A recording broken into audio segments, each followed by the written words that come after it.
Hi, I'm Kristen, and today I'll be talking about shared missions between experiencers, with experiencers being people that have contact with aliens, ghosts, spirit guides, all different manners of paranormal communication.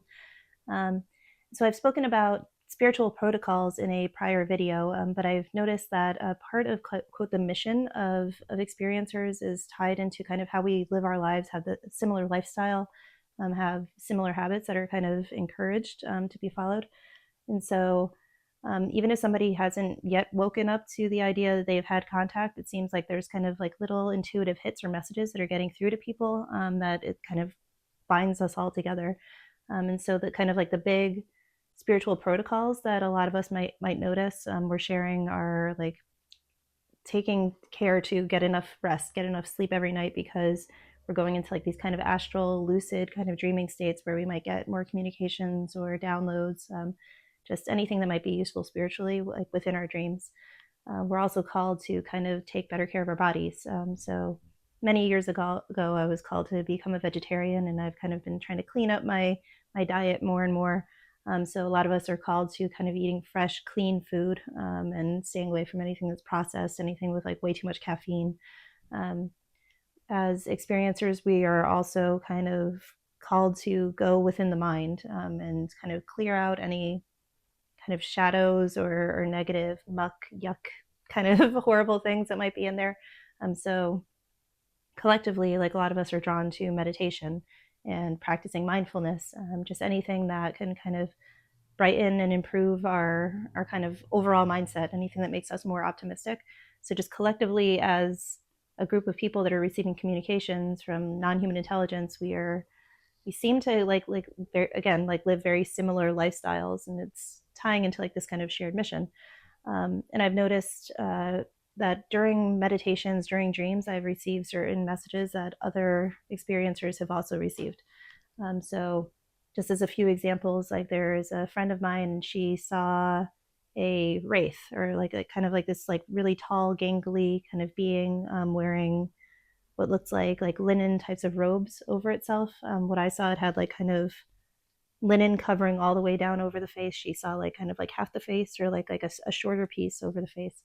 Um, but the both of us saw this kind of apparition wraith type of figure, and we were also shown like red gemstones.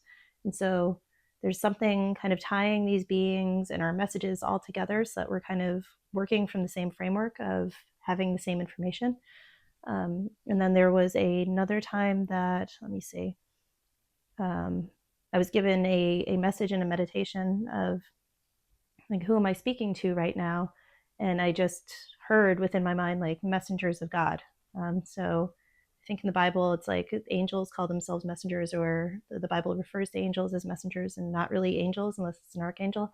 But I heard this phrase, and it was not ever something I'd ever thought about, just completely out of the blue.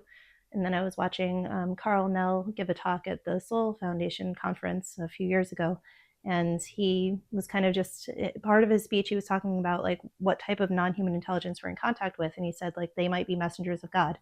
um, so again, there's like either somebody gave Carl Nell that information, or somebody that he spoke to within some type of like UFO, UAP, alien, non-human intelligence program. But again, this shared kind of knowledge among different people, we're being given the same phrase, the same images. um, and as this relates to kind of pop culture, I've seen this in movies as well. So in Close Encounters, I think his name is Roy, the main character Roy. He is out on the street, with a bunch of other kind of people that are in their cars and getting out of their cars, and they're seeing like this kind of craft. And he comes across this other woman, named Jillian, and her son, and so they collectively see this craft kind of soar up near to like the road where they are, like kind of like this, bend in the road, and it soars off.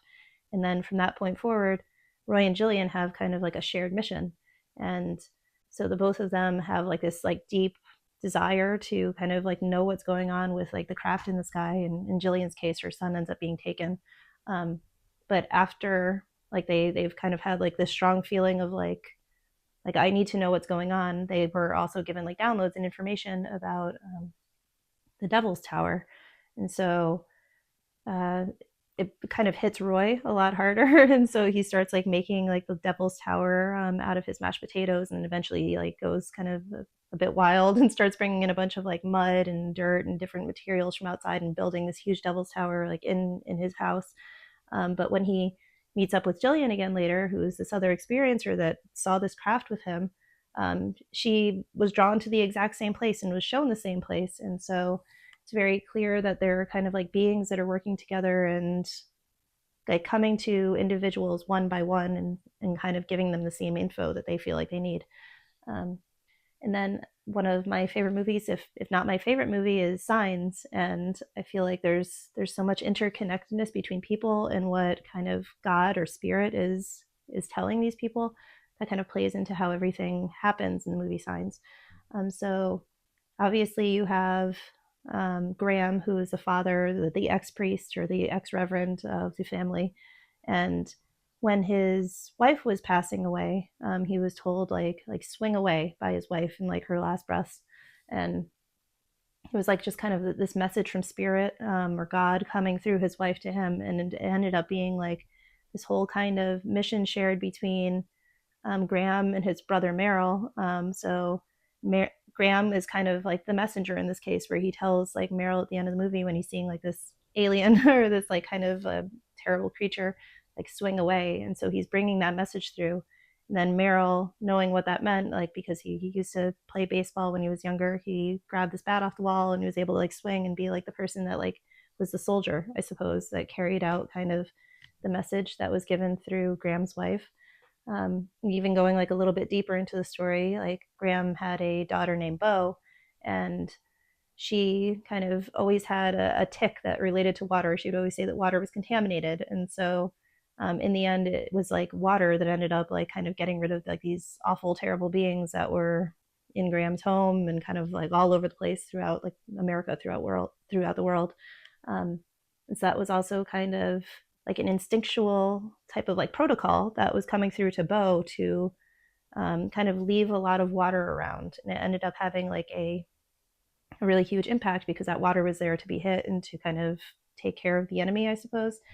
I know this is getting kind of into the weeds of the movie and like what the details are of that plot and everything, but just to say there are a lot, there are these kind of like big movies that speak to messages and intuition coming through to people in order to guide them in a certain way or guide them to a certain place. And it's not just one person that's getting a message where they can be told like that doesn't make sense or why are you following this. Like no, it's an information that kind of ties people together. And so when I've thought about kind of like the mission that I feel like I've been given, that others that I know have been given as experiencers, like a lot of it comes down to kind of helping other people and kind of putting this message out into the world of like, don't be afraid. There's kind of like this other realm, this other dimension that kind of exists, and like there's no reason to like fear what we might end up seeing, what we are seeing as experiencers, um, and also like just like this kind of camaraderie that is trying to be built amongst us. So I'm here on YouTube right now because I felt like this very strong intuitive push by spirit, by these messengers of God, by God itself, to come on here and just try to provide as much information about my kind of background and my thoughts so that I could be kind of as much help as I can be to other people that are maybe just starting to wake up, just starting to have contact. And I know that there are a lot of other experiencers that are feeling like the same call. So somebody else might provide direct support one-on-one to talking to experiencers and giving them support. That might be through calls or just like private messages or like posting on a forum. I also post on Reddit, on the experiencer subreddit a lot. I'm just trying to kind of give feedback and kind of say like, I've been there too. I know what you're going through. Like, you're not crazy. And a lot of us are kind of like coming together and just kind of telling each other like, this is happening. This is going on. Like, don't feel like you're completely isolated or alone in what you're going through. And I've also noticed that a lot of us have also been given kind of like bigger picture types of messages. And I won't get into kind of like the negative forms of those messages that a lot of people might have been given, but it seems like there is like a time that is coming where everything is going to kind of change in the world, which, as you can imagine, I mean, like the world is always changing, like with the advent of AI and um, just kind of the development of like social media and the internet. I mean, the world is rapidly changing based on kind of just how much help we can get from technology. But even besides that, a lot of us have been given messages about just the life that we knew is no longer going to exist, and we have to kind of collectively come together and spread the word that as the world is changing and as society is changing, like we're changing.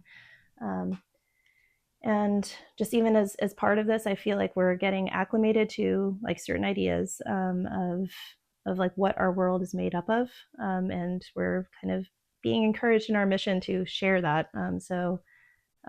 Some of us have seen like the grid. In my case, I've seen like these aural migraine like kind of fractals that look like they're part of like a game engine.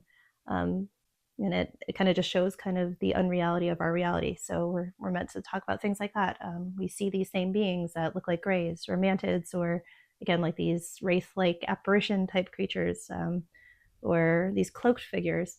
We're meant to talk about them and kind of say those are here too, and don't be afraid of them. They're not harming us. They're not doing anything to us, but they also exist.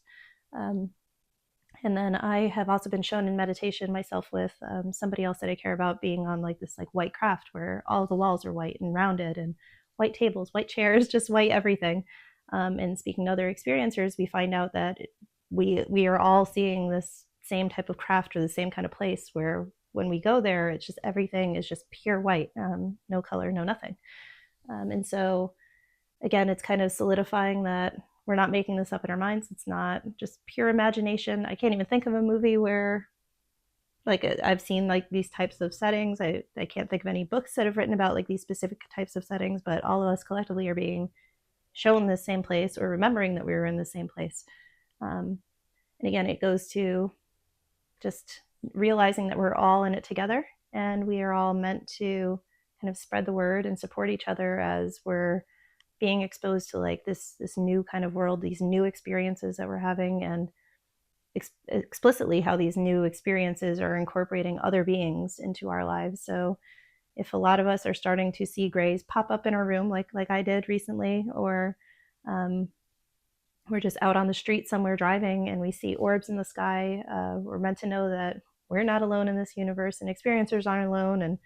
And as far as I'm concerned, hopefully we have some type of major disclosure that happens where everybody realizes that this is real, and like we're kind of living in this small microcosm of like the universe where there's so much more going on that we haven't thought about, but it all impacts us. So yeah, I feel like there's just so many people that are waking up, and as they wake up and they receive more information and they receive more premonitions and just information that matches up exactly with what their friends are seeing or hearing or dreaming about, that we're just going to get like a lot more stable in our mindsets, a lot more optimistic, and be more capable of kind of moving through the world more authentically, I suppose. Yeah, so if you have felt like the call to go on social media or reach out specifically one-on-one to other people just so that you feel like you can help others, please let me know. And maybe I've even talked to you on Reddit. Maybe I've spoken to you here on YouTube. But yeah, if you have any other thoughts about like kind of this shared mission amongst us, please let me know down in the comments, and I'll see you in the next video. Bye-bye.